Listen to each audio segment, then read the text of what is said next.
So, uh, Brad and I do not actually have a presentation for this meeting, but we do have some items to get through. Let me pull up the agenda real quick.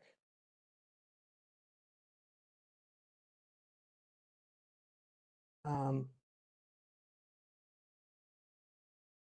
can everybody see that?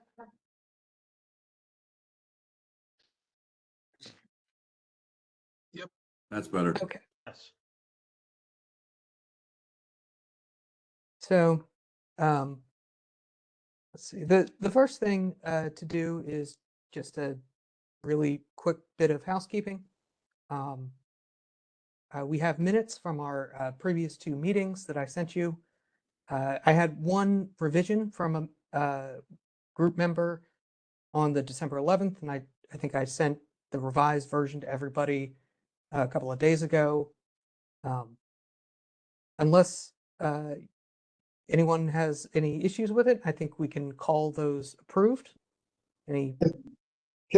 Adam, can I just Yeah. make sure, in terms of what you meant, in terms of the one line, is it possible to pull that up? Yeah. Give me just a second here. Pull it up.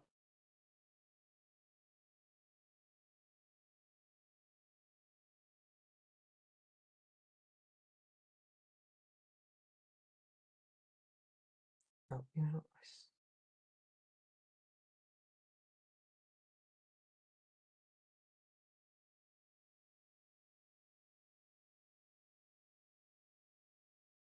okay. Can everyone see that? Yes. Okay. So the change here was in the discussion of the presentation. And it's this underlined section.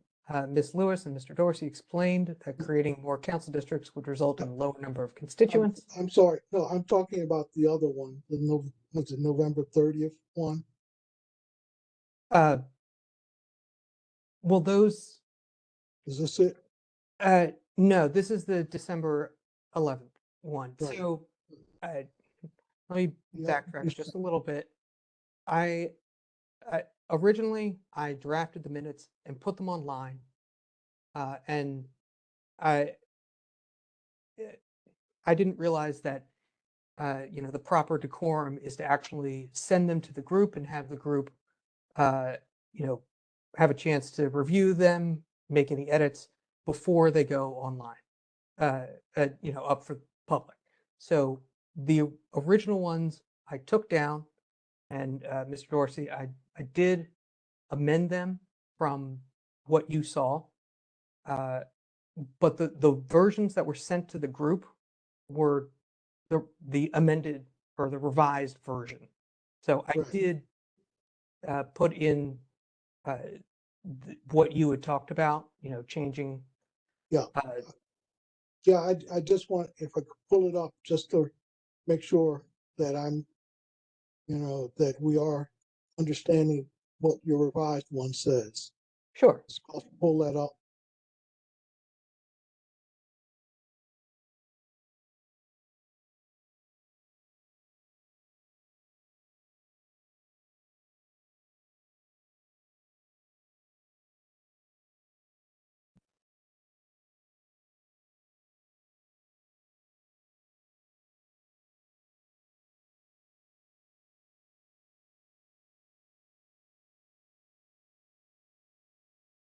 In the paragraph that's there, where it starts Mr. Dorsey, and then there is, it comes in another line that says, Mr.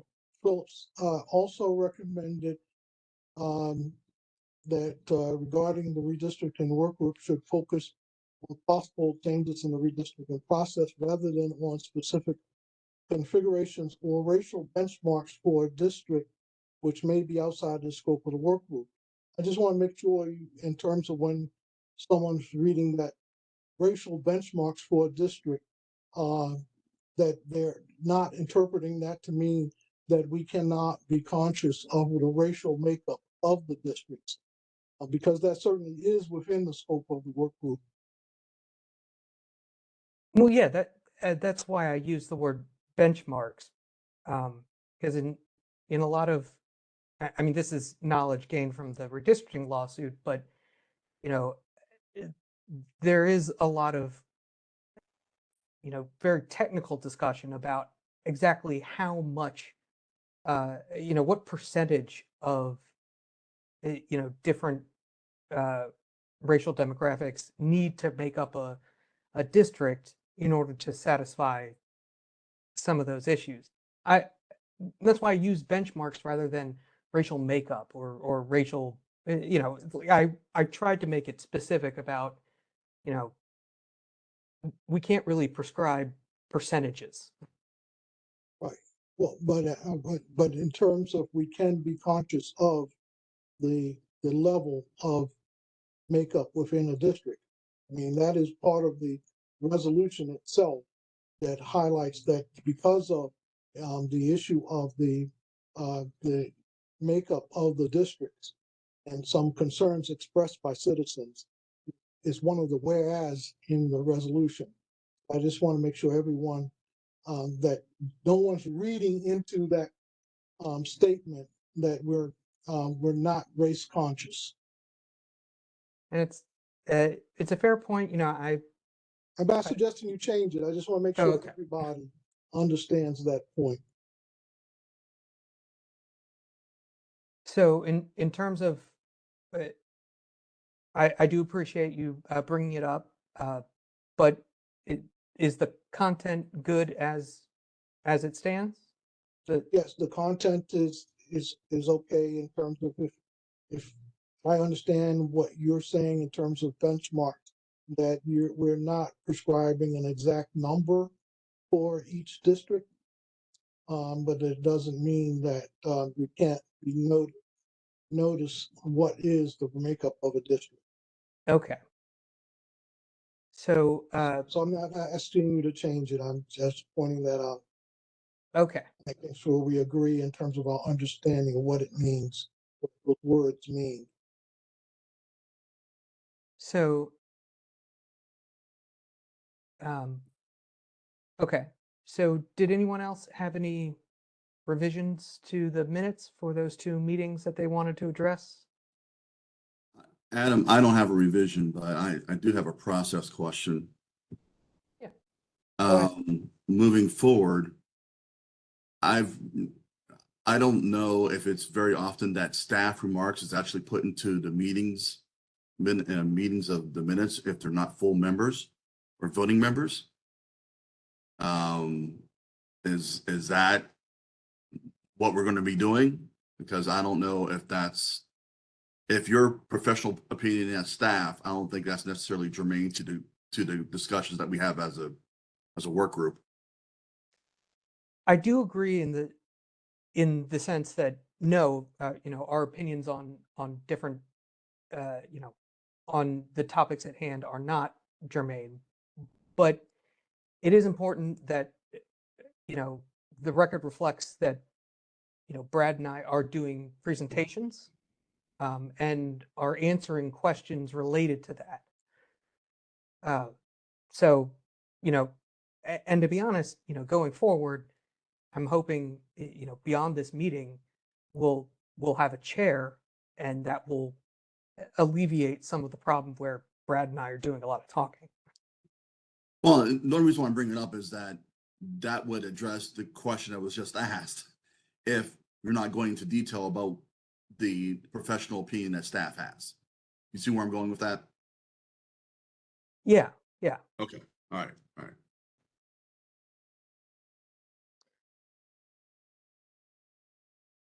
right. Were there any other comments on the minutes from the previous meetings? Want to call the question?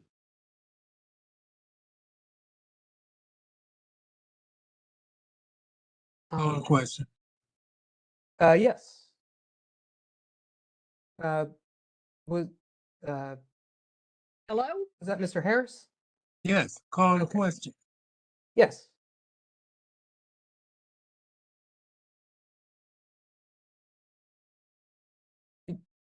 Are you calling the question? Can we approve the minutes, please? Oh, yes, Okay. yes. We've approved minutes. Thank you. I will get them online hopefully tomorrow. So the next item would be the chair. I asked the group to, if you had, if you wish to volunteer to put your name forward, email the group. We did have one person who did, Mr. Tony Campbell. So, Mr. Campbell, if you'd like to give a few words to the group, we can start moving forward. I'll make this short and sweet. Hopefully you all got a chance to read the email. I meant every word of that. It's going to be an open discussion, open forum, make sure everybody's voice is heard. We got 3 months. Not about BS. Let's be fair and equitable and look at all the alternatives and get it done. Sounds good. Okay. I do want to just give the group a chance. If there's anyone who didn't email but would like to put your name forward, now would be the time to speak up.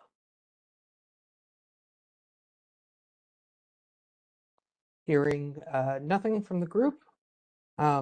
This is Edward. yeah. I'm not going to put my name forward, but I just want to say I talked to Tony after the meeting, and I'm glad he stepped forward with the chair. I think he would be an excellent choice for the chair seat. And he said I believe him when he says he'll be fair, and so we can get this work done within because we've only got a few months left here, and it's and I think we did do an excellent job.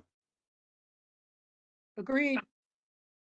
That sounds great. I'm going to take that as a Agreed. motion to, put forward the recommendation of Tony Campbell and a second to the Second. motion. Second. So all in favor, say aye. Aye. Aye. All in, not in favor, say no. The ayes have it. Congratulations, Tony. So I will be sending an email to the council members tomorrow, officially saying that the group has recommended Tony Campbell as the chair. And hopefully within, on the 2nd or maybe the 3rd of the new year, we can make that official. All right. So I believe the next item is public hearings. We had talked about having one virtual public hearing in late January as an informational session and a few public hearings in person in the second half of March for feedback on a draft recommendation. I had emailed the group about possible dates, and it looked like the best date was going to be Monday, or is going to be Monday, January 22nd. So again, this would be virtual. So in this format, we'd probably start it later, 6 or 6:30, to give the public plenty of time. Let me open it up to the floor, see what you guys think. I agree. I think that's a good date. I have no objections. Rockwell here also think it's a good date. Okay. Well, then I think unless I hear an objection, we're gonna tomorrow. Chris and I are gonna set that public hearing up for the 22nd. In terms of the in-person meetings later on, Brad and I are going to be working on finding locations for that. If you actually, we have a pretty diverse group here. If you have an idea of somewhere you think would be appropriate, please email us. I think I see. And doesn't that all depend on what area we all agree to setting the two in-person public hearings, right? Because obviously we're not gonna hit all 7 districts, so I guess we're supposed to try to pick those locations. If we can come to a consensus on the locations, we might have better ideas for you guys on where it could be held. That's true. Actually, that's a really good point. I'm not quite sure, with only 2, it's a little hard to say where we should do it. I'll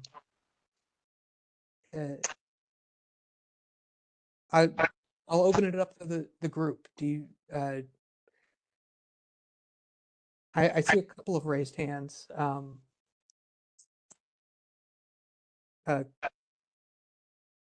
Mr. Kramer, did you have a comment? My hand was raised for in regards to Tony Campbell. Must have missed Oh. that. Okay. Oh, okay. Hey, But Adam, Take Have- it down, is his point. I do not Yes. have, it doesn't matter to me where the meetings are going to be held. I shouldn't say that. We should have one on the west side and one on the east side more towards the north sides of the east and west. So it's the majority of the people can come to the meetings. Right. And I get people to come to the meetings. Chris, I think you were trying to say something? yeah, back to the virtual hearing.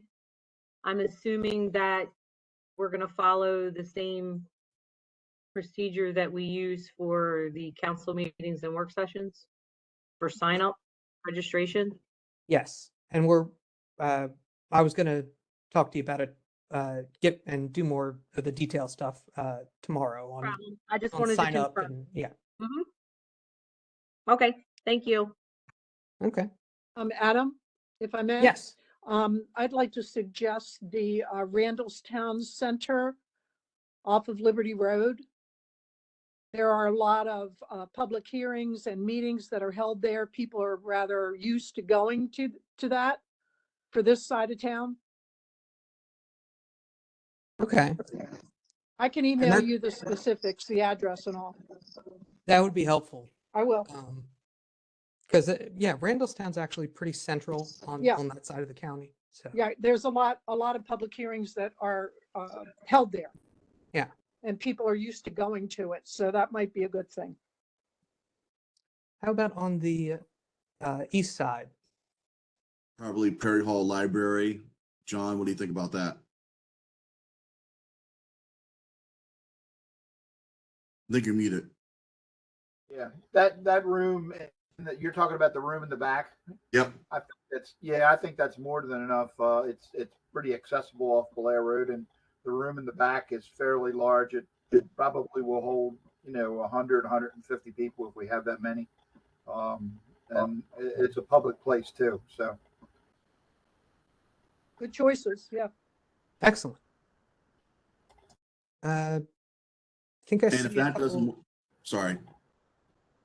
I see a couple of raised hands from Miss Lewis. Yes, I just wanted to know, is this strictly going to be in person for the public meetings?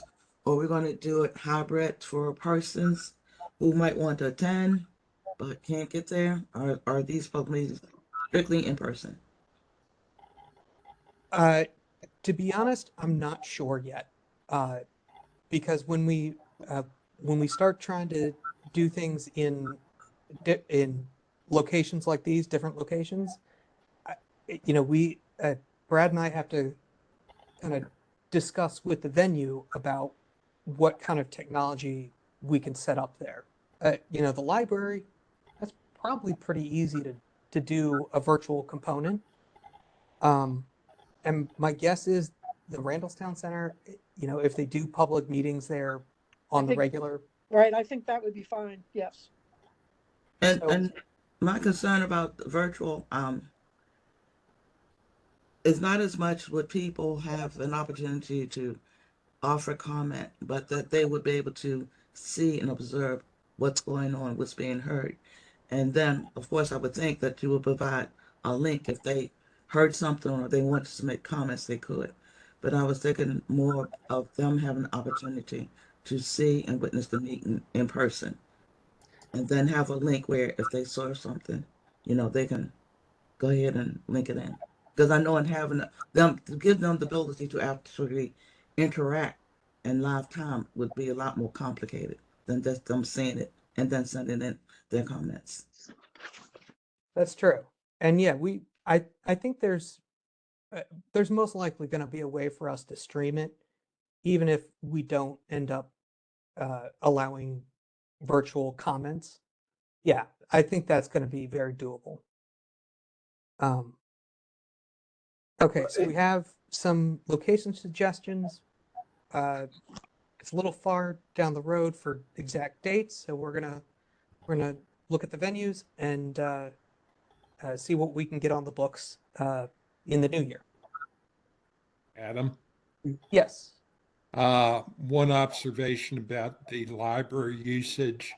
When you talk with them, make sure you get a hard and fast end date for whatever night it will be, because my experience in using it's only one library, but has been a hard date or a hard time is 9:15. If they'll kick you out regardless of whether you're the county executive or the last person in the county at 9:15. So check on that. I certainly will. That's a really good point. We don't. Yeah, we don't Adam, wanna- he's absolutely right. I've had meetings there before, and they do shut the place down. They don't care who you are. The other thing is there a way to set up, if we're going to do it where people can watch it? Is there a way to set up a email or something where they could ask a question, and then that question could be asked by whoever's monitoring the computer or whatever? If it rather than being virtual where everybody's trying to talk at the same time, have them email in a question that they may have, and we can, somebody can read that question and we can get an answer for them. Good idea. Yeah, I think we can work with that. I mean, we do already have our dedicated email address for the work group. So, when we get closer to it, we can definitely say, we can definitely include information about that, and so people can email in questions as we go. Right. Okay. Okay, Adam, can you let Ed know he still has his hand up? Oh. Yeah, so if you as we go through, yeah, please do check your your hand raising tool, just so I'm not calling on people on an old issue. Adam, this is Jeff. I kind of clarification for the in-person meeting. You're talking about a public hearing. So are we, at the public hearing, defining we are just taking input, or talking about a different format where there's more interaction back and forth with questions and answers? Typically, a public hearing is for input only.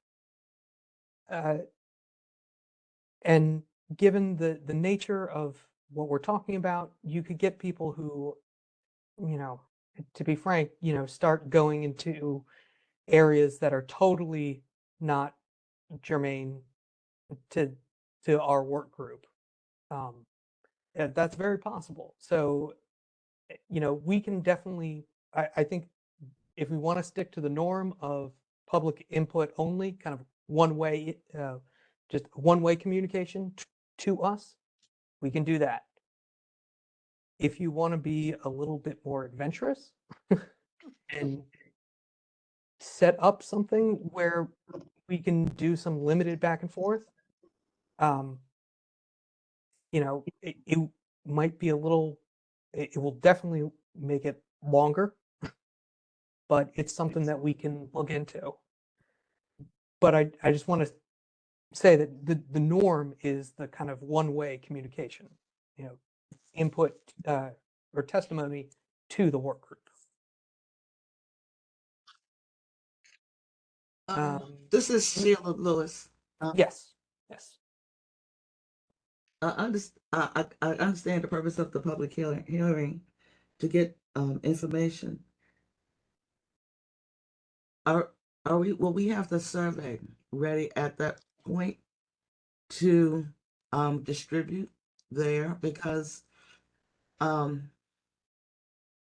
just don't want people, because they're not quite sure of the idea and concept, that they might be just giving us a lot of information or start discussions and situations beyond the scope of what we're doing. So, I mean, in order for it to be most effective, I mean, how are we going to structure this so that we know people are going to stay on topic, and we're going to get comments and everything that's really germane to what we're trying to achieve? I'm glad you brought up the survey, because that's actually the next topic. And I think we could, I'm given, you know, everyone's, you know, some of the suggestions and some of the work I've done with Chris to understand our ability to put out a survey. I think we could get that. I mean, if the group was to agree on some questions, we could publicize that within a week or so. So if it's a, So if we get that together and it's sent out and publicized, are we going to get this out on a general announcement throughout the entire county with the locations so that people will be aware of it? Because a lot of times, and there was a recent situation regarding the Randallstown Library. Excuse me, I'm in the woes of a cold regarding the Randallstown Library, where people said we didn't get the information and they missed the meeting. So I guess my concern is that we are getting out this information with a wide enough distribution for persons who are interested to say, okay, I see where that's going to be, when it's going to be, and they're not going to miss it. So my concern is, how wide is this distribution going to be? And we're going to make sure it's going to go to everyone, but that they will have an opportunity and a chance to do that. that's an excellent point about distribution. And I think that right now, my plan is, now that we have our date for the virtual public hearing set, tomorrow, I was hoping to get out a press release saying that we are having that virtual public hearing. As soon as we can nail down date, time, and location for the in-person hearings, I'm going to do the same thing.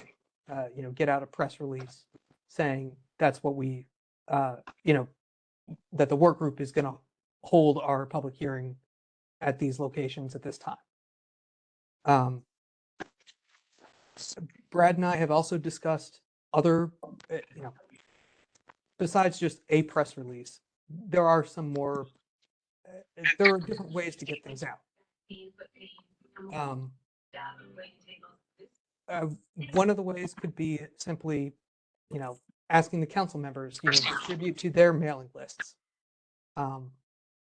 Brad had actually, Brad, why don't you chime in on this part? Sure. The county does have an Office of Community Engagement. We have a community engagement officer, coordinator, in each council district. And, you know, they have active mailing lists and contacts in the community that could be a resource. I think we all agreed the last time too, that the work group, obviously we all lists and people that we communicate with regularly, I mean, we can all send it out that way as well, right? So I definitely think we're trying to hit as many places as possible.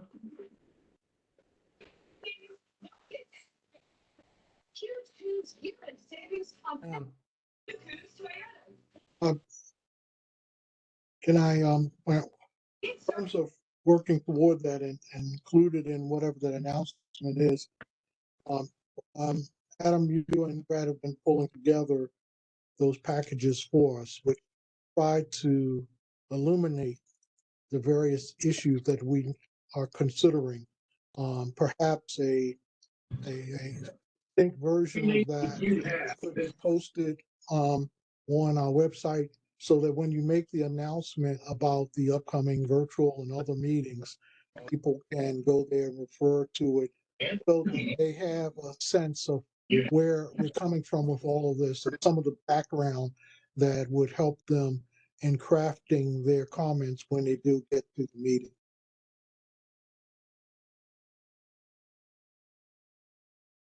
So like a condensed version of it for, Well, I'm assuming we're going to, we've got a package this month, and at the next meeting, we may add to it.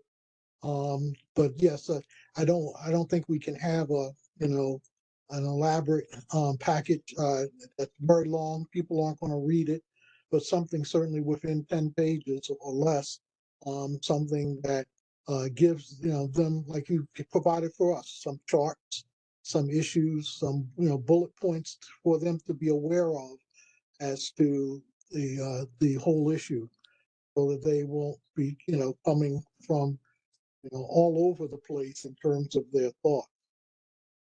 They may not know some of the things that we've talked about already, as the makeup of Baltimore County being different than other counties.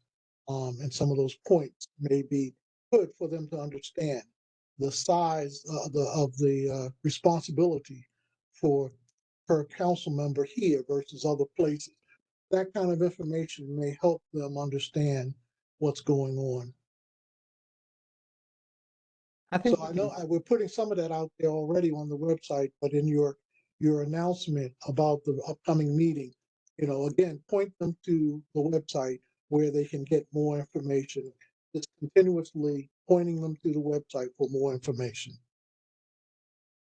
that is definitely, I'm definitely planning on doing that. And I've really tried to structure our work group website as a resource for, so you can so the public can really, if they want, they have access to the same information that you are, that you have. But I do understand your point that, maybe, a summarized, a smaller version for people might be helpful. So Adam, I know you put the presentation documents on there, but what about those research packets that you send us? Are you going to put those on there too? I haven't been on there recently, so if you did, I apologize. Yes, the first research packet is already up there, and the second one will be going up there tomorrow or early next week. Thanks.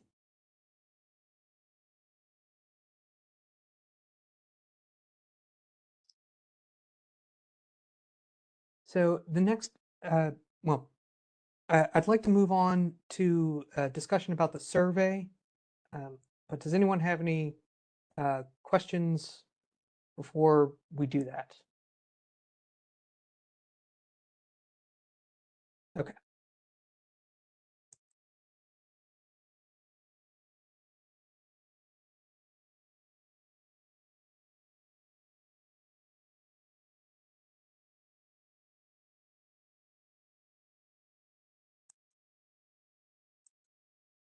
Okay, can everyone see the document suggested survey questions? Yep. Okay. So a lot of you actually had questions that kind of overlapped, which I thought was good. It means that we're not that far from you know, each one of you is basically getting to the same questions, which is, you know, some of it is very specific, you know, should the council be expanded? And why? That's kind of one bucket. And the other, you know, group of questions has to do with, I guess the best way to put it is constituent services. I like Jeff's question. You know, it kind of summarizes, you know, have you had trouble getting in touch with the council person? But I mean, there's different versions of that same idea throughout. I think so. You should have all of them except these two at the top, which were sent to me today. So you've got 3 questions from Ms. Almond and 2 from Mr. Dorsey. I'm not sure. Let me stop sharing real quick. Let me know what you want to do. If you want to go through the questions one by one and kind of talk about them. If you know the members who you know wrote the questions want to kind of advocate for their specific questions, or I'm kind of leaving it open-ended. How do you guys want to approach this? Well, so first thing, we should all agree how many questions we think is, Right. because we all mentioned that before. We can't make this survey too long or too difficult for most people to respond. I think we were all pretty happy with 10 questions as a limit the last time. So I just wanted to throw that out there as we go through these to make sure we're conscious of the size and length of the survey. Adam, may I comment? Yeah, of course. The questions I think are very good ones. I think the questions all are geared to, we're going to recommend increasing the council. What do you think? One of the things I would like us to consider is the prospect of dividing our communities yet again. I'm not sure that people will understand that by adding additional representation, which may or may not be necessary, I'm not saying it isn't, that the communities will be divided yet again, even more so than they were in the last redistricting. And my concern above all else, budget and everything else, is that I believe communities are the backbone of Baltimore County, and for them to be divided up and in a competition for resources really does disturb me. So I would like the public to be aware of that, however we would word it. That, you know, are you aware that the redistricting process will have to be put in effect again in order to accommodate new council people?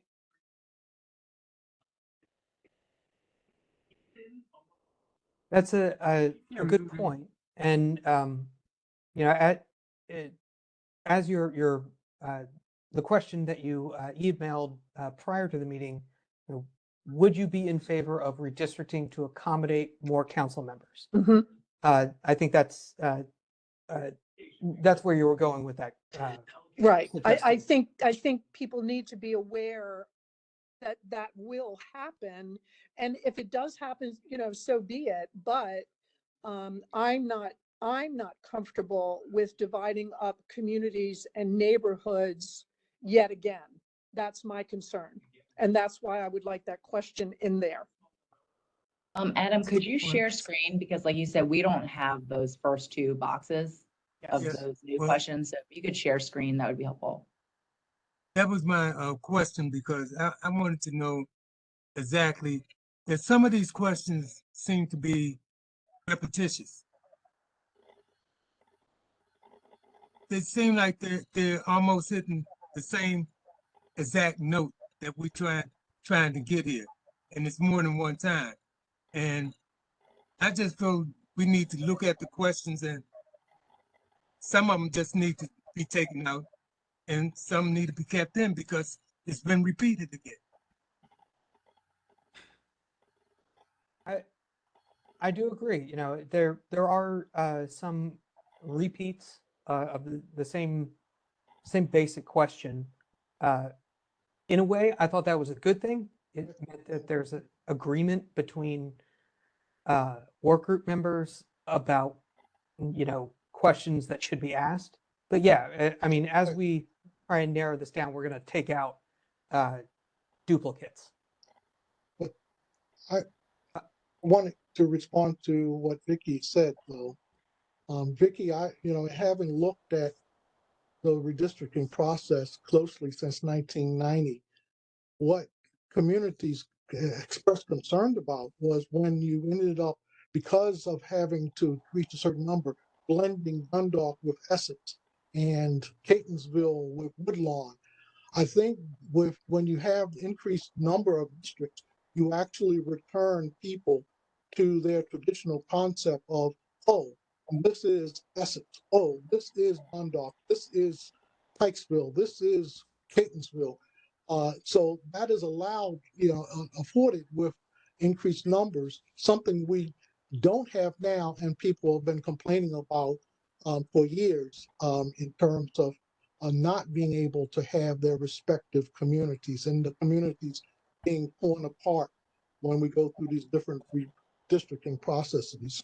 And I understand your point, but I know here in Reisterstown and Owings Mills, there have been some issues with the Reisterstown community being divided into 1, 2, or even 3 different districts, where it's almost a competition for resources, for chambers of commerce, for that sort of thing. And I don't know exactly how to solve that problem, but I would want people to be aware, if we can bring communities back together, that's one thing. But if we're going to divide them again, like they are divided here in Reisterstown with 3 representatives, I think that's harmful. You can say that 3 representatives are better than 1, but that's not always the case. So I just want us to be aware of that as we're looking at the questions, so that people do not come back and say, well, the committee's already decided what they're going to do, so why should I say anything? I think there has to be some real thought into, we know there will be redistricting and we will be dividing up communities yet again. And I think that's harmful to Baltimore County as a whole. And I'd like to add to Vicky's comments. Middle River has 3 council people representing Middle River, and two of them are slithers. So basically, the representation on the Middle River on 2 of them, you're not really getting to the representation, because the Dundalk and Essex area is 1 district, and part of a small part of the Middle River is also. Then District 6 is another little part, and then David Marks, District 5.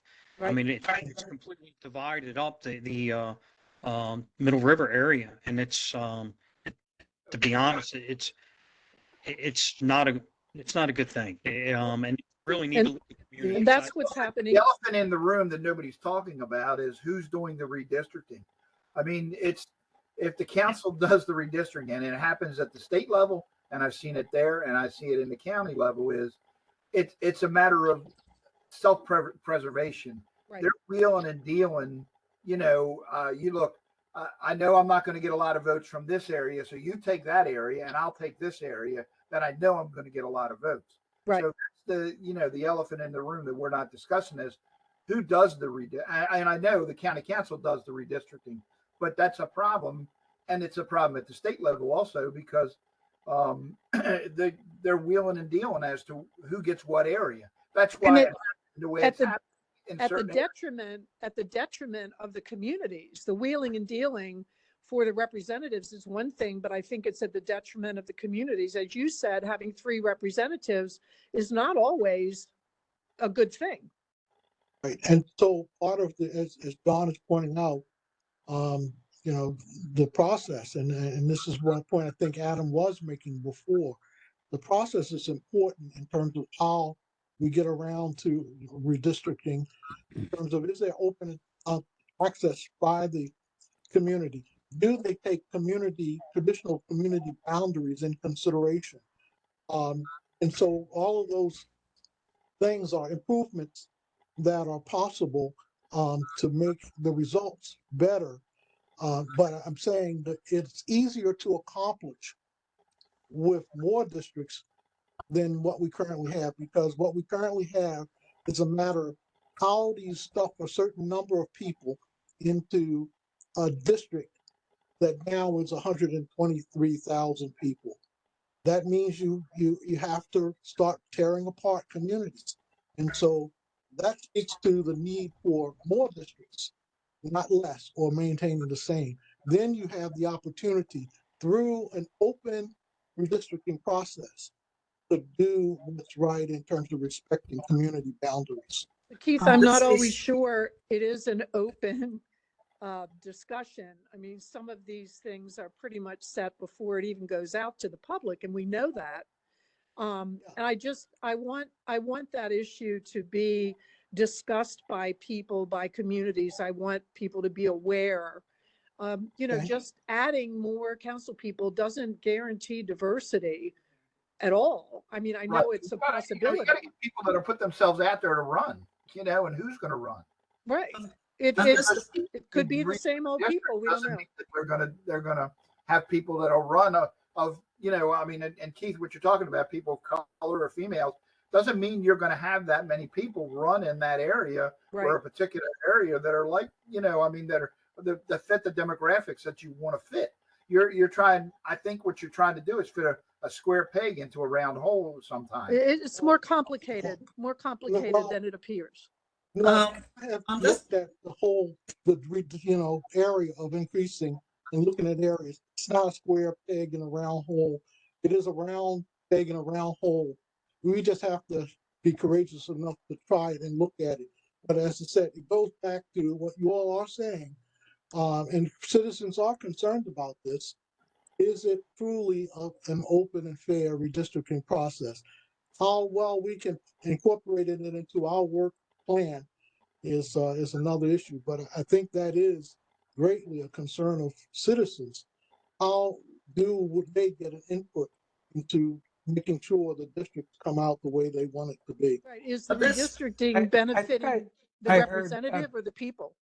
I think I Excuse heard me. Ms. Lewis trying to Yes, thank you. give a comment. Yes, I'm looking at the survey and I'm looking at the questions. And it seems like we've gotten into a discussion about the process that we're going to do as a work group. So I understand making sure people, when they see the survey, understand the implications of their decisions and their input. So I guess maybe one way, if we focus on the survey, is to go through the survey and find out how we can lump together questions that are similar, and then determine best way to get a response.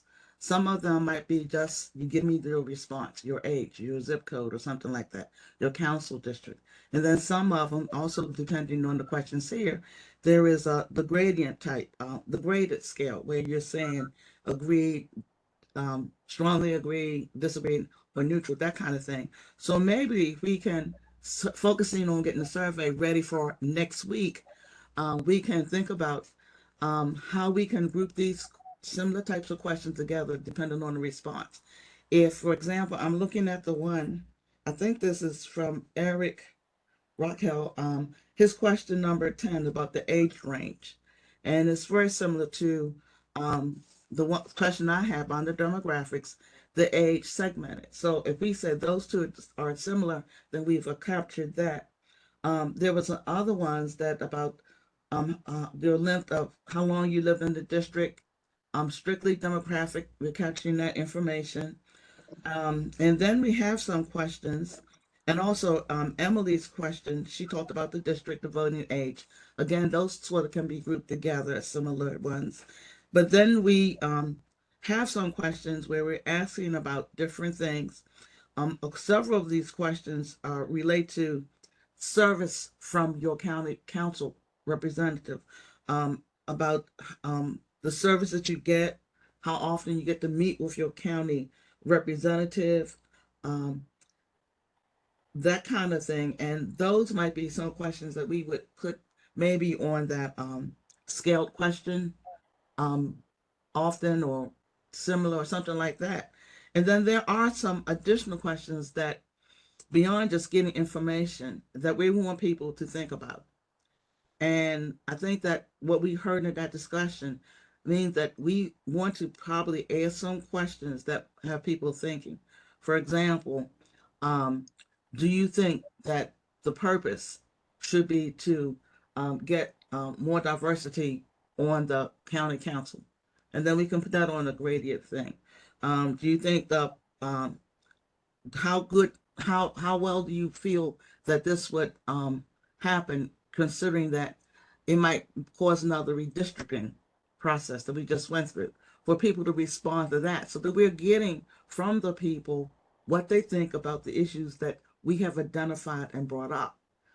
Because I mean, we know some of the different issues that are our concerns, but we need to have the people tell us what they think about it. We need to have the people tell us whether they think that going through this process, creating more council seats, will allow for more diversity. We need to find out from the people if going through this process and creating more council seats is going to help when there are areas that have more than one council representation. And those can be answered with a response, with the scale response, agreed, not agreed, strongly agreed, with that neutral that response is. And I think if we can determine which ones we can put in for just a straight answer, and then which ones we can look at with that graded response, it'll help us to decide how to formulate the survey. Hi, it's Jeff. I would agree with some of the points Sheila made, that if we can consolidate some of these with a graduated response rate, you're probably going to get more participation than a lot of open-ended questions. I think you could leave the open-ended questions at the end, so that if people do want to bring up other issues, they have an opportunity. I think at the end of the survey, there could be a space for further comments. Right. The other question I didn't note on the submissions is there is the public open to having districted members or at-large members for consideration? Yeah, I think that's a good idea, because that is some of the ideas that we have to consider. So we need to hear what they think about these things. We need to hear what do they think about whether we should have at-large members. We need to think about, we need to hear what they think about increasing for diversity. We need to hear what they think about going through the redistricting process again. And we need to hear what they think about the salary increase, being a part-time job as opposed to a full-time job. Because even though some of the questions refer to will refer to get people thinking about their past interactions with their county representatives, to me, I would like to see, what would you like seeing going forward? Like someone like, how long does it usually take you to talk to get in contact, or you get a response back? Or how many times have you went to a meeting with a county council person, and to get input from them? Because I know I won't consider how many times they went to the county council person as a basis for making a decision regarding this decision about expanding the county council seats. But I do want to know what they think about those issues, about the impact of of it on communities, about the pay, about part-time as well as full-time. Because I have a question about term limits. Should there be term limits? And I think the question you brought up is another one that should be added there. We need to find out what they think about all of these ideas that we have, or all these issues that we think about. What do they think about these things? So it can help guide us as we go about doing our work. May I add? Well, in terms of one of the things you just mentioned, Louis, was the issue of at large, or someone else mentioned at large.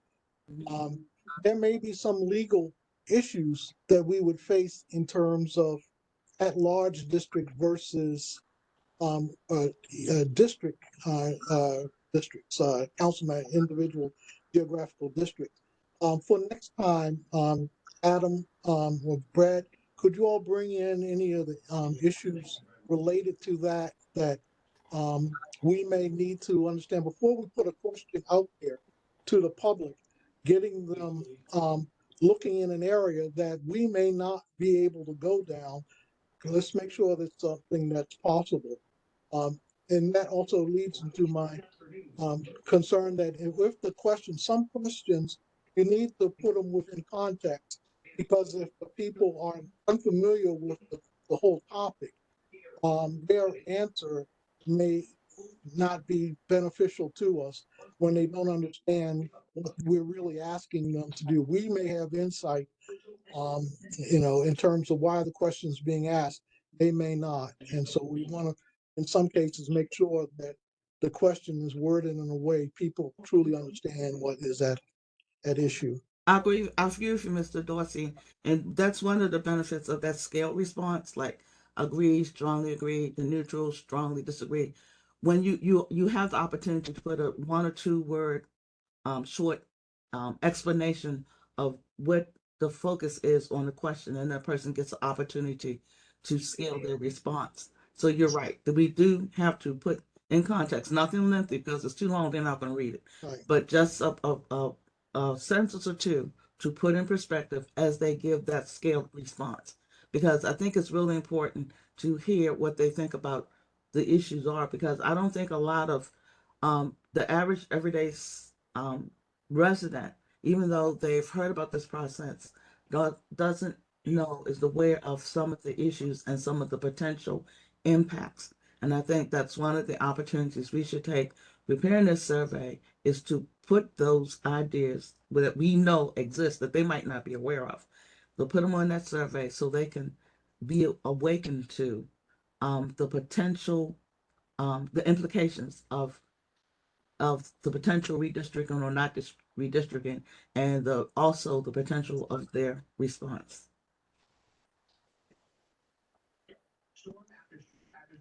So I think we can, Brad and I can definitely start putting together. So I've heard that so far it seems like the comments have surrounded several different issues, and I think that it's definitely enough for us to kind of congeal into 10 questions, or 9 questions and one, kind of open-ended, if there's anything else you want to tell us. And I think that Brad and I can definitely start working on some very, as factual and, just plain spoken as we can make it, context, 1 or 2 sentences before each question, just so that, people who are answering are not going in blind.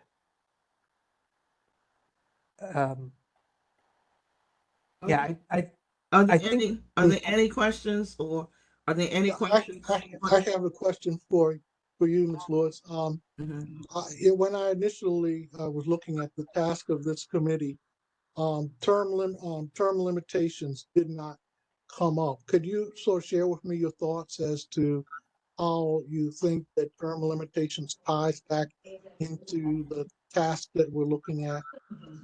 I'm thinking of what I would like as a problem I see in many areas where there is a political process. The people get too, I guess, encroached in their jobs. And once they develop that attitude, they aren't as willing to be flexible and to come to work together, to come to a solution that is good for all. Now, term limits, I think everyone understands the issue of term limits. I know we don't have it. And I know that's something that I haven't heard a lot of people talk about in Baltimore County, but I've heard people talk about it and how people get elected over and over and over again, and they think like it's their job for life. So it's just an opportunity since since we're looking, what do people think about it? Um, the question I was going to ask is, Adam, since you're going to be working on this with Brad, if we had questions, for example, that we wanted to make sure were included. For example, Mr. Dorsey talked about the implications for more diversity and inclusion. Would it be possible for us to write those questions up and submit them to you, given that, you're going to compile all of this to ensure that our concerns are included? Yeah, absolutely. Maybe the best way to do it is, we'll try and break each question into a general category, like part-time versus full-time, the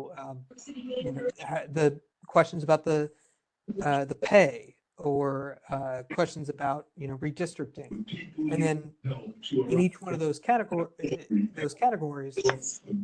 we might have a couple of wording options that Brad and I might suggest a few, and others would come directly from you guys. The thing I like about the graded questions is that it's more easy to calculate the percentage. If you have 5 categories and you're asking a question, for example, about diversity, or you're asking a question about pay, with being on a scale, then you can see how many are in each range. And that's one advantage of doing that. I think the open-ended ones are important, because then you are allowing the residents to give input or even identify issues that we have not even thought about. But if we can get the questions on the survey, as many as possible, worded so that the responses can, in most cases, we can be able to calculate numerically some responses to give us an idea of where people are, how strongly they feel about an issue, and that kind of thing. I think we can do that. The easiest way I think, and Mr. Rockel's questions kind of got to this, was kind of a agree, disagree, and we can do like you've been saying that the gradient, strongly disagree, neutral, strongly agree, and strongly agree. Adam, if I may, do we really want to go down the path of at-large members? I mean, to me, that changes the whole dynamic of the council. It doesn't, our job here, I think, is to decide whether or not it needs to be increased, but I'm not sure I would understand, or a regular resident would understand the issue of at large. I'm not sure we should go down that path. I'd like to hear what others have to say. It would be a totally different change in the charter, first of all. Right. It would be completely And- different. And on top of that, if some of the point of this whole process is about diversity, an at-large countywide election ain't gonna solve that. Exactly. It's not at all. It could make it worse. Correct. Yep. I agree. Okay. I just wanted to bring that up. At-large person is a person who's elected countywide, and I don't even think a lot of residents understand how the impact of that and how it works and functions and Exactly. it's exactly. beyond, I think it's beyond what we've been asked to do. I agree. Agreed. Well, and quite frankly, I think term limits may be beyond the scope of what we're asked to do as well. Yeah, Might I be. wanted to chime in on that also. It's been a while since I read the resolution, but my recollection of the resolution doesn't include any references to term limits at all. And I agree. That was my idea. So Well, ma'am, that's why, wait a and minute, Ms. that's why I can't, that's why I'm in this work group. Well, bring Ms. forth Lewis, this- I would love to have an independent redistricting commission as well, but I think that's beyond the scope of our work group too. No, wait, all right, that's what I'm saying is that I know, I understand that. And like I said, I don't have a problem with you removing term limits, but that was the purpose of being in this work group to come to present with the ideas, what I'm thinking. And if you say, wait a minute, that's not right, it's not a problem. Hi, it's Jeff. I brought up the issue of the at-large. To me, I think if you add more council people geographically only, then it becomes more parochial in terms of overall county policy. And it becomes then smaller neighborhoods competing for smaller chunks of funding and support. An at-large district member, to me, would be one that would have an overall county policy to make sure that decisions and funding and support are a little more balanced and not who's got the best support for their local community. Well- I think there is a balance between that point and making enough geographic districts that ensure proper representation. Well, Jeff, would this at-large person be paid? Yeah, I think if they're a voting member of the council, they would be paid the same. But my concern, Jeff, with at large is this. One, some of the issues that citizens have, they don't feel like they have enough of voice right now. In terms of the people in Turner Station right now, don't feel that their voice is being heard. So if anything, citizens want something that's closer to the people. And in terms of it being countywide, that's why we have a strong executive form of government. It is the purpose of that county executive to try to identify and fit those needs throughout the county. And thirdly, if you recall, before we had senators represented by individual districts, you had the east side controlling all of Baltimore County. And so the reason why the state moved toward, and we moved toward in terms of the idea of individual districts is because you can have a political machine basically controlling the county. And so having someone run countywide does not mean that you have better representation of all of the county. I agree with that. I do. I agree also, if you have a good contact relationship with your council representative, and that person is aware of what's going on in their district, to say, I need to go to someone else because I might get it from that council person, I don't know, this seems to be counterproductive. I don't see about the at large. Right. I don't think we should go down that road. Well, I think we need to ask the people if they have an interest in that topic and not just arbitrarily exclude it.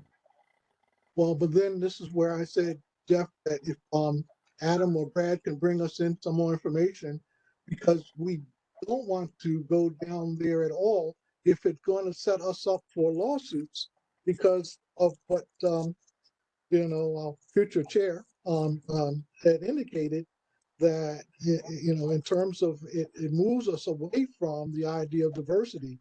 And so we don't want to put ourselves in that position if we know that there are concerns already down there. We don't want to put something that can be disruptive to the process if we know it's going to be a problem. And also about the at-large members, they're able to put their finger on the scale. Because right now, every district, every council person is voting their district. And then if there comes to a situation where people need to get together and make things work, we've got our at-large members who can put their finger on the scale and make things the way they want. We're taking away from the individuals, residents who have this relationship with their council people to say, you know, your council people are going to work for your best interests. And they're not like, I worked as hard as I can, but then when the at-large people came on, put their finger on the scale, it went that way. I think it I would look changes. at councilmatic courtesy as an example of why you might want to have an at-large person where the council person is voting specifically for their district, but the other members are not voicing their concerns with the overall policy. Then that means that person was not going to be reelected by their constituents in the next election. We to have an at-large person to come in, put their finger on the scale, because that at-large person thinks that that council person is not representing his constituents. The at-large people are putting their finger on the scale. I think we're going around in circles here, unfortunately. Can Adam and Brad work something about at-large members into one of these questions and let the group look at it next time? And aren't we going to find out if this is within our purview to do as a work group to ask about at-large members? Other counties in the state do it. It's not a matter of legally if we can do it. The question is whether it's not a part of the charter currently. So Right. you would have to change the county charter to do it. Right, I don't think that's what we're supposed to be doing here. I don't think so. I don't think so either. And it would take up time for us. We don't have much time for getting this thing done. If we don't really keep our focus narrow, we may have too much to finish up and do a good job. That's my concern. True. So Brad and I can, we're definitely going to get together a group of questions. We're going to try and categorize them, and in each category give you a couple different wordings of the same basic question, and you can kind of that way the group can kind of pick and choose which wording they think is best. For each category, we're going to try and create a sentence or two at the very beginning as context, and keep it as to the facts as possible. It's something as simple as the council members are currently part-time. Right.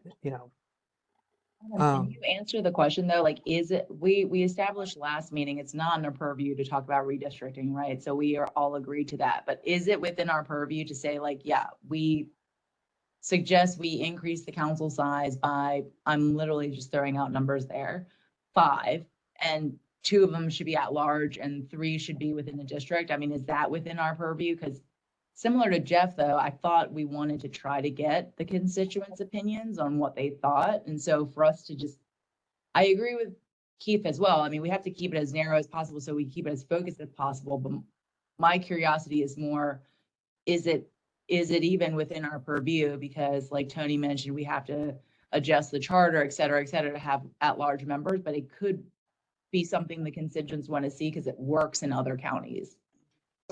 But in terms of, for them to add on to that, understand I'm and for sorry. us to make a recommendation, we would have to educate people, what do at-large councilmen do?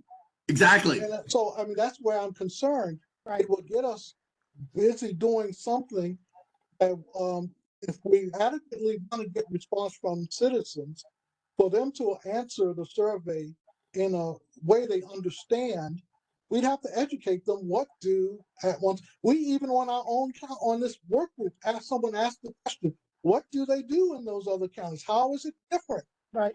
You know, this is what I'm saying. That's a nice concept of that perhaps some may find ideal, but I think that's going to keep us from doing a good job of really getting down to, is there a need to increase the number of council districts and by how many? Right. Yeah, Yeah, Mr. I agree. Yeah, I do Mr. too. Dorsey's exactly right. I agree. I think we need to, if we're going to finish in March, I think we need to stay focused on what our specific task at hand is. If we want to put some additional recommendations, that if the county council wants to put another work group together to study other issues, then we can leave those as recommendations. I think if we get this done by March, we need to stay more focused on what we're talking about. I agree. And take, and even the task of educating residents of the functionality of at-large members, that is a whole nother ballgame. Right. Exactly.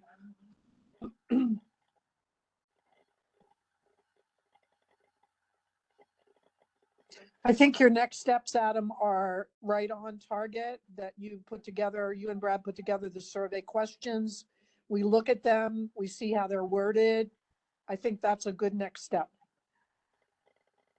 I think, Yep. I think you're right. And And so, Hey, Adam. yes, yeah. sorry. I think that we may come up at 9 or 10 real questions. And if there's 2 or 3 demographic questions that come after that, I think people are kind of okay with kind of checking off demographic stuff at the end. But as far as the meat of the survey should be 10 or less. Yes. Yeah. I agree too. There is one housekeeping question that I had about the survey, which is, do we want to make this, or do we want it to be anonymous, or do we want to require people to put, say, their name or their address or their phone number? I think that should be optional. I think so too. Yep. Yeah, Option. but I think we should put what district they're in, because we want to know where the majority of these are coming from. They don't have to put their name, but what councilmatic district do you live in? Right. That's a good idea. That's Yeah, important. We don't want all the surveys coming from one area. Right. Yeah, they should definitely do the demographic information. I Exactly. agree with you, John. Like, Yeah. but The it district- should be anonymous. You know, I could say like, hey, I'm between this age and in this district, but you don't have to know my name. Right. Okay. Exactly. Okay. I just wanted to make sure, because when I was talking to Chris about this, the experience we have is when we're signing people up to speak in front of the council. And for that, we do need a lot of information that I think this is a different use of the same tool. Absolutely. Yeah, I agree. All right, so Brad and I are definitely going to be working on that. We're going to get you, some draft questions well ahead of our next meeting, and I'm hoping that we can agree on the wording and like knock out which ones we want to do at the next meeting. Or maybe even through email, and have it up by the middle of the month, by MLK Day. Yeah. Well, I think we almost have to if we're going to stay on our timeline. Yes. When is our next meeting? So that actually is a great question. The next meeting is Thursday, January 11th. This is an in-person meeting, correct? This is an in-person meeting. Does anyone, I've asked this a couple of times through email, but while we're all here, does anyone have any conflicts with that? No. And didn't you give us 2? So we're doing the 11th, and then when again? So the 11th is our next in-person meeting. That'll be in Towson, like our earlier December one. The next meeting after that is actually the public hearing for, you know, the virtual public hearing. That'd be on the 22nd. And then a week later, on the 29th, would be our second January meeting. And that's supposed to be in person also, right? Yes, yes. Adam, Looks good. Adam, for clarification, the public hearing on the 22nd, everyone will be virtual or just people participating, the public participating will be virtual? Everybody. Everyone will be virtual. Okay, thank you. Yes. And hopefully, you know, we're going to have a, you know, a good number of you know, some good public input at the 22nd meeting, so that, you know, the 29th, we can have a, you know, we have something to talk about. Okay, wait a minute. Aren't we supposed to have two public meetings? One on the west side, one on the east side? That's, those are going to be in March. March. Oh, okay. Oh, those are March. Yes. Oh, okay. Oh, I thought we were having this earlier. Okay. So what, those are going to be in March, and we're going to try and have a draft report so that the public can actually read some of our, you know, read some of the early results of your work and give us feedback. Okay, what are we doing on the 22nd? The 22nd is going to be a more open-ended informational session, kind of almost like a, you know, a listening session. You know, tell us what, you know, here's generally what we're tasked with doing, and, you know, where does the public think we should be going? Okay. Now, weren't we supposed to have two of those? One on the east side, one on the west side? Or we just having one? For the whole county. We're having one listening session in the beginning of the process and two later ones in person on different sides of the county. Right. Yeah, so the 22nd, where's that meeting going to be held? Virtual. Virtual. Oh, virtual. Okay. Okay.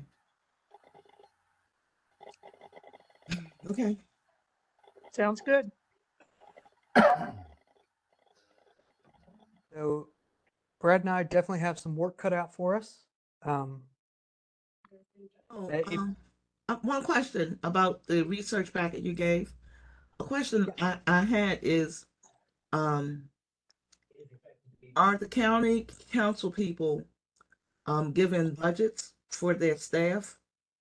And are they given budgets to cover, you know, I guess, administrative things like that? And if so, how much is that?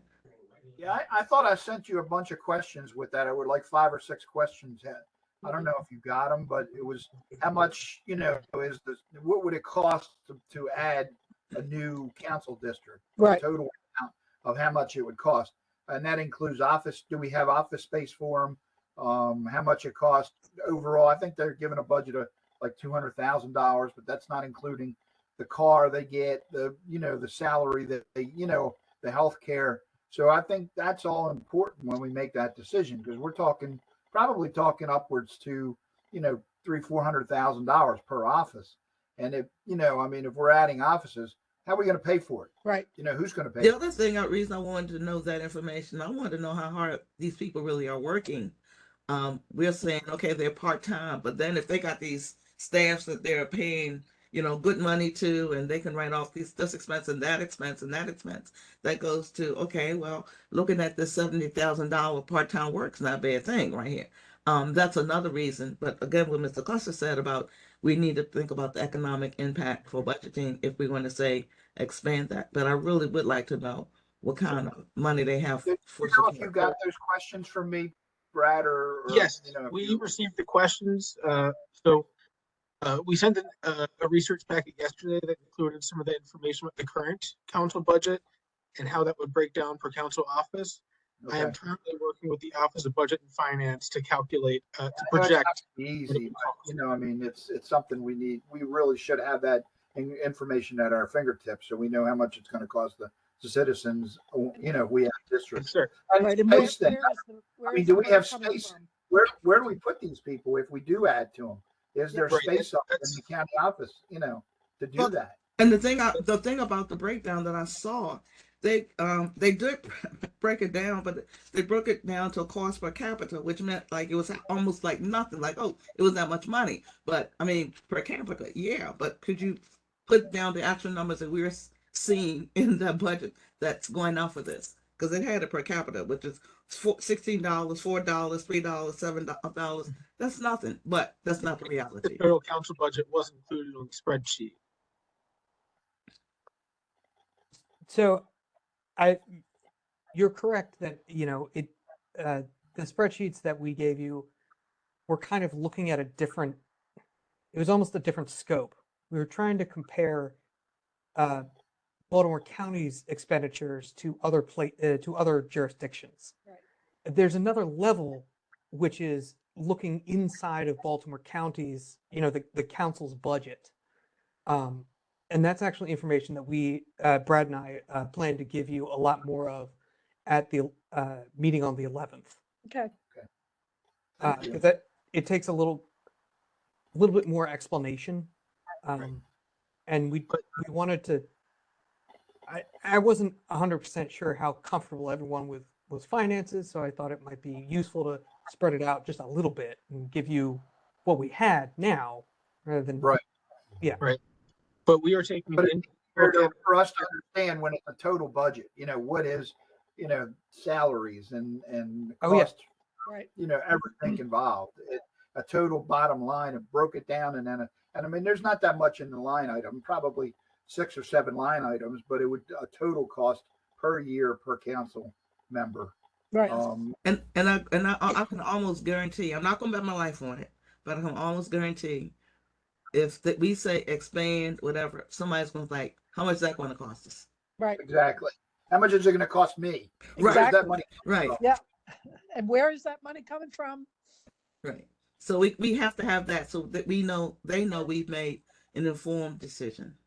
Right. So I Exactly. am working with the Office of Budget and Finance to calculate the salaries, benefits, the cost of equipment, supplies, things like that. And we are also looking at the capital costs because there will be, you know, to figure out where all the council members and their new staff will work. You know, that's an extra cost that has to be examined, and that's all being worked out with the Office of Budget and Finance right now. All right. Thank you. That's great. Thank you.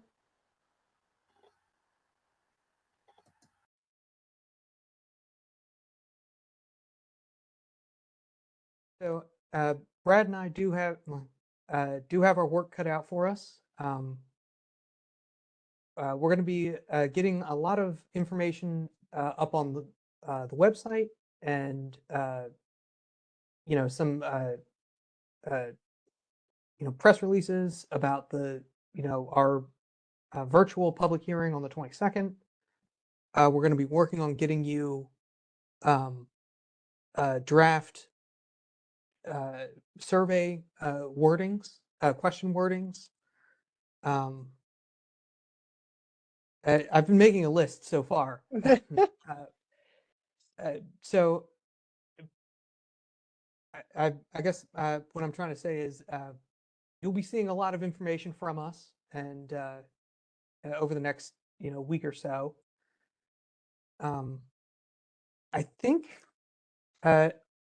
I think we've hit everything on our agenda in terms of. Well, wait a minute, Adam. I don't know if we actually finalized B5B, this dissemination to the public. Oh, that's a good point. So I think I might have skipped over this at the very beginning. From a technical aspect, the council uses an online survey form for things like getting information from people who want to testify. We're going to use that same platform to create our survey and host the survey on the work group's webpage. When we do I'm hoping that once we finalize the wording and all the questions, we can do a, you know, a press release asking for people to please, you know, go to our webpage and fill it out. You know, we're going to have it done in time for our public hearing, so we can, you know, when we advertise that public hearing, we can advertise that we have this survey as well. Like Brad said at the time, I think we also have a, you know, at our disposal the Office of Community Engagement from the County Executive's Office, and of course all the council members have their own community association lists that they can send, you know, send a request to fill out the survey as well. And Adam, I just want to mention, so the council work group email is live on the website now, right? Yes. Okay, Yes, it so is. so I know this survey won't be done till mid-January, but I know a few of you were vocal saying that, you know, other constituents have already talked to you about certain things. I mean, has a press release or has anything gone out through the county saying that this email is live and people can already start sending us their thoughts? Not yet. Mainly because I was waiting for this meeting so that we can set our first public hearing date. And I was gonna, I didn't want to do kind of a drip, drip, drip of information. I wanted to have it together so that, you know, the banner or the sun, you know, if they run it, they can, they have it all together in one spot.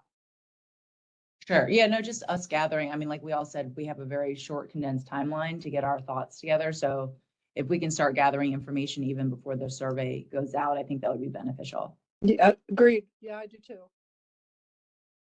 And it doesn't Adam, stop just members of to this- reiterate, the survey will be ready on or about the 15th, correct? Yes. And that's assuming that we can all agree on the question wording, probably at our meeting on the 11th. Yeah. Okay, thank you. And the members of the work group should feel emboldened to share this information out to your constituencies too. Absolutely. Yeah. Adam, in terms of assuming everything goes through okay with the council and Mr. Campbell, in terms of chair, can the three of you get together and sort of think through what you're looking at for meeting dates for the rest of this period for us, so we can start sketching out some basic plans in terms of, you talked about 2 in-person meetings, when would they be? The other additional work group meetings, you know, and we, just to get us down that road in terms of being able to pencil things in on our calendar. Absolutely. I mean, you're preaching to the choir. I mean, that was probably going to be a Monday or a Tuesday email from me. So yes, that is absolutely what I'm going to be doing.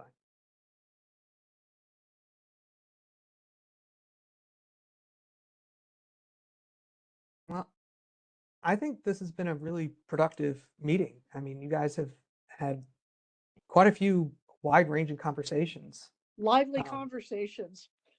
Yeah.